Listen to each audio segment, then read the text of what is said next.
চলন্ত বাসে স্বামীর সামনে স্ত্রীকে দর্শন করলো ডাকাতরা। গাড়ি চলতে আছে ওই অবস্থা, কিন্তু বাসের কন্ডাক্টর এবং ড্রাইভার এদের সাথে জড়িত ছিল। জড়িত থাকার পরে কি করেছে জানেন? ওই ডাকাতদের উড়িয়ে নিয়েছে। তো ওই অবস্থাতেই ওই বাসের ভিতরে দুজন নারীকে দর্শন করেছে এবং অন্যান্য যত নারী যাত্রী ছিলেন তাদের কি করছে?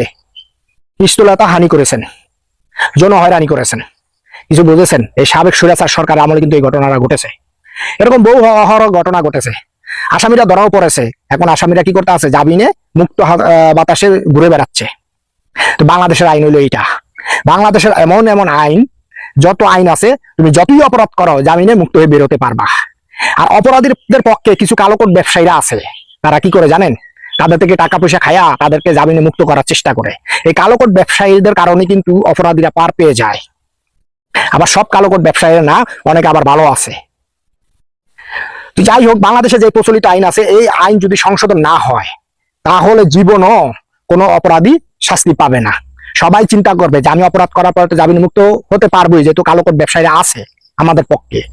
তো কিছু কিছু কালোকোট ব্যবসায়ীদের কারণে কিন্তু নির্দোষ যারা, তারা কিন্তু কোনো আইনি সহায়তা ঠিক মতন পায় না।